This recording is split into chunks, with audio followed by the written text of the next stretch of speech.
नमस्कार, news call 24 पर आपका बहुत बहुत स्वागत है। मैं हूं सुशील गिरीश। आज इस वीडियो में हम जानेंगे और समझने का प्रयास करेंगे कि पंजाब में लोकसभा चुनाव प्रचार आखिरी वक्त 5 मुद्दों पर आकर टिक गया है। वोटिंग पर कितना असर होगा, आइए समझते हैं। पंजाबी नहीं, आज बनारस सहित पूर्वी यूपी और बंगाल आदि में भी चुनाव का प्रचार का आखिरी दिन था। पीएम नरेंद्र मोदी लगातार पंजाब में अपनी रैलियां और सभाएं करते रहे। क्या पंजाब में आखिरी वक्त में मुद्दे बदल रहे हैं? पंजाब में मतदाताओं का मूड बहुत अप्रत्याशित रहा है। पंजाबी लोग हमेशा कुछ अलग तरह से वोटिंग करते रहे हैं। देश के मूड के साथ भी उनका मूड हो सकता है और नहीं भी। 2014 में आम आदमी पार्टी को 4 सीटें देने वाले पंजाब ने 2019 में केवल 1 ही सीट दी, पर 2022 आते आते आम आदमी पार्टी ने विधानसभा की 3/4 सीटें जीत ली। 2022 में सीएम भगवंत मान की छोड़ी हुई संगरूर सीट पर पंजाबियों ने आम आदमी पार्टी को बाहर भी कर दिया। ऑपरेशन ब्लू स्टार और 84 के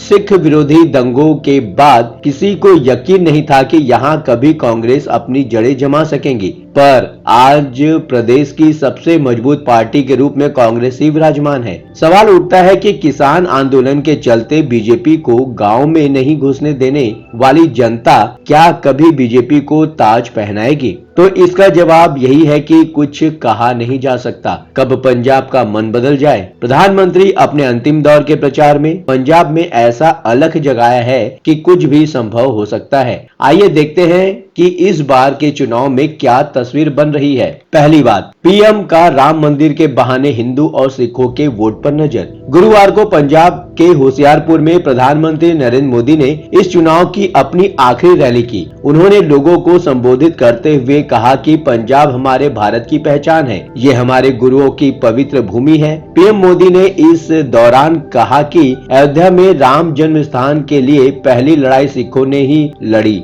यूं तो पीएम मोदी के भाषणों में आरक्षण, धर्म और कांग्रेस के भ्रष्टाचार, मुस्लिम तुष्टीकरण की बातें प्रमुख रूप से रहती ही हैं, पर पंजाब में उन्होंने राम जन्मभूमि की चर्चा कर हिंदू वोटों पर अपने एकाधिकार का संकेत दे दिया है। दरअसल पंजाब में हिंदुओं का ज्यादातर वोट कांग्रेस को मिलता रहा है। पीएम जानते हैं कि पंजाब में 39% वोट हिंदू हैं। इसके साथ ही करीब 34% अनुसूचित जातियों के वोट हैं। उनकी स्पीच में आज हिंदुओं के लिए राम मंदिर, अनुसूचित जातियों के कोटे को मुस्लिम आरक्षण से बचाने की बात मुख्य रूप से रही। राम मंदिर का मुद्दा किस तरह जोर पकड़ रहा है, यह कुछ दिन पहले पटियाला रैली से दिखना शुरू हो गया था। यहाँ की रैली में एक समर्थक राम मंदिर की प्रतिक्रिया लिए भी खड़ा था। कांग्रेस और इंडिया ब्लॉक को निशाना बनाते हुए पीएम ने कहा कि आरक्षण को लेकर इनका ट्रैक रिकॉर्ड बहुत खराब है। सरकारी नौकरी में धर्म के नाम पर आरक्षण हो, यूनिवर्सिटी के दाखिले में धर्म के नाम आरक्षण हो, ये बाबा साहब की भावनाओं का अपमान कर रहे हैं। ये धर्म के नाम पर देश को बांटने की बहुत गहरी साजिश है। साल 2024 की चुनाव में मोदी ने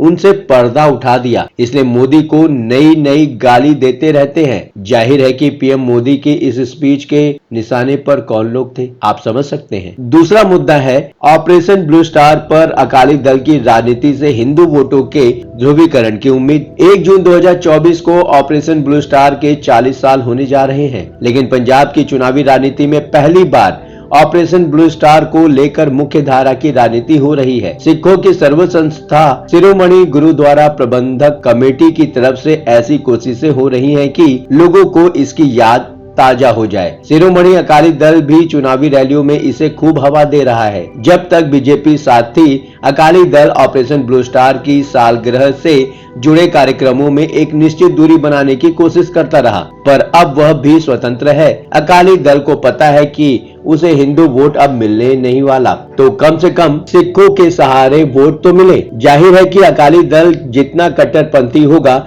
जितना ऑपरेशन ब्लू स्टार की बात करेगा, उतना ही हिंदू वोटों का ध्रुवीकरण होगा। जब कैप्टन अमरिंदर कांग्रेस के साथ थे, वो हिंदू वोटों को साधने में बाजी मारते रहे। अब कांग्रेस के पास ऐसा नेतृत्व नहीं है और दूसरे बीजेपी के पास अब हिंदू वोटों के लिए खुलकर खेलने का मौका है। जिस तरह अकाली दल सिख वोटों के लिए खुलकर बैटिंग कर रही है, ठीक उसी तरह भविष्य में बीजेपी भी कर सकती है। अकाली दल ने ऑपरेशन ब्लू स्टार की याद दिलाने के लिए जगह जगह बैनर और पोस्टर तो लगाए ही हैं। एसजीपीसी की तरफ से प्रवेश द्वार पर क्षतिग्रस्त अकाल तख्त इमारत का एक मॉडल भी लगा दिया गया है। तीसरी बात, कांग्रेस और आप का निशाना मुख्य रूप से बीजेपी पर क्यों है, समझते हैं। पंजाब में बीजेपी के बजाय कांग्रेस, आम आदमी पार्टी, शिरोमणि अकाली दल मुख्य दावेदार हैं। बीजेपी का नाम इन तीनों के बाद ही आता है, पर परिस्थितियां ऐसी बनी है कि सभी दल मुख्य रूप से बीजेपी को टारगेट कर रहे हैं। अकाली दल नेता और पूर्व उप मुख्यमंत्री सुखबीर बादल अपनी पार्टी का मुख्य मुकाबला कांग्रेस से मानते हैं,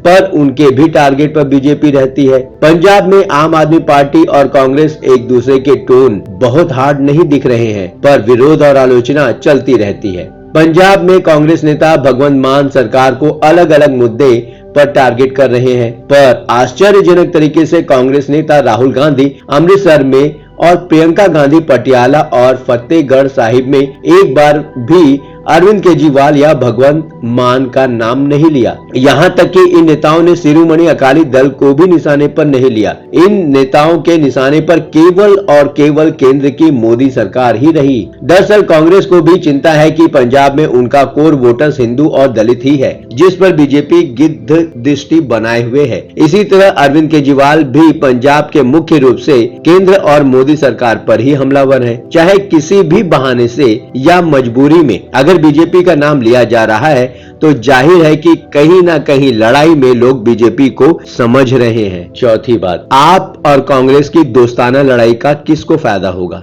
आम आदमी पार्टी और कांग्रेस दिल्ली में मिलकर चुनाव लड़ रहे हैं और पंजाब में एक दूसरे के खिलाफ प्रत्याशी खड़े किए हुए हैं। चुनाव प्रचार के दौरान स्थानीय नेता तो एक दूसरी पार्टियों पर कीचड़ उछाल रहे हैं, पर आमतौर पर बड़े लीडर एक दूसरे का नाम भी लेने से बच रहे हैं। इस तरह यह कहा जा सकता है कि दोनों एक दूसरे को फ्रेंडली अपोज कर रहे हैं। यह भी कहा जा रहा है कि प्रत्याशियों का चयन भी इस तरह किया गया है कि दोनों ही पार्टियों को नुकसान न हो। जहां से कांग्रेस के मजबूत कैंडिडेट हैं, वहां से आम आदमी पार्टी ने कमजोर कैंडिडेट दिए हैं। ठीक उसी तरह जहां से आम आदमी पार्टी के मजबूत कैंडिडेट हैं, वहां से कांग्रेस ने कमजोर कैंडिडेट दिए हैं। इस तरह ही अगर लड़ाई लड़नी थी तो उससे बेहतर यही होता कि दोनों पार्टियों का सीट शेयरिंग हो जाता, तो बुरा क्या था। शिरोमणि अकाली दल तो खुलकर कह रही है कि दोनों पार्टियां मिलकर चुनाव लड़ रही हैं और दोनों राज्य को गर्त में ले जाने की जिम्मेदार हैं। जाहिर है कि इस तरह बहुकोणीय मुकाबले में वोट बंटने तय हैं और इस तरह अगर कोई भी दल 35% भी वोट पाने में सफल होता है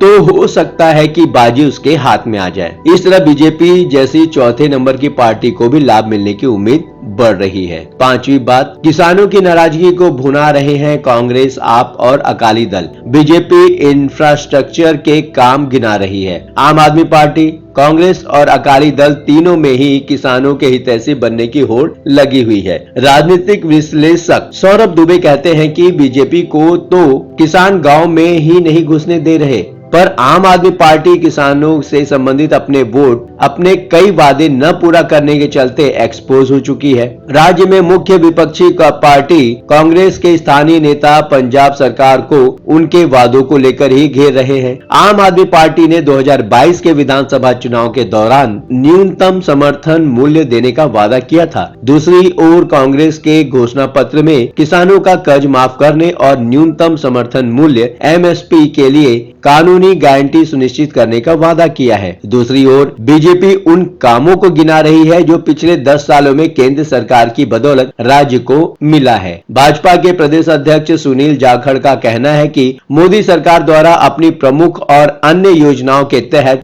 वितरित किए गए बड़े पैमाने पर धन का लाभ अंतिम छोर तक पहुंचा है, चाहे वह सामाजिक सुरक्षा हो, कृषि हो, स्वास्थ्य हो, बुनियादी ढांचा हो, कल्याण हो, रेलवे हो, आवास हो, बिजली हो, पोषण हो, सड़क नेटवर्क हो या फिर रोजगार हो। पंजाब को पिछले एक दशक में भारी केंद्रीय सहायता मिली है, जिसने पंजाब को सामाजिक आर्थिक रूप से ऊपर उठने में महत्वपूर्ण भूमिका निभाई है। यही नहीं, केंद्र की किसान क्रेडिट कार्ड योजना के तहत पिछले 10 वर्षों में पंजाब के लगभग 22.5 लाख किसानों को 56,754 करोड़ रुपए मिले हैं। किसान सम्मान निधि योजना के तहत केंद्र के किसानों को 4,758 करोड़ रुपए दिए हैं। मृदा स्वास्थ्य कार्ड योजना के तहत पंजाब में किसानों के लिए 24.50 कार्ड बनाए गए हैं। आपको क्या लगता है, पंजाब में लोकसभा चुनाव का आखिरी वक्त सारे मुद्दे अलग हो जाएंगे या पंजाब के लोगों का ऑलरेडी प्री माइंडसेट है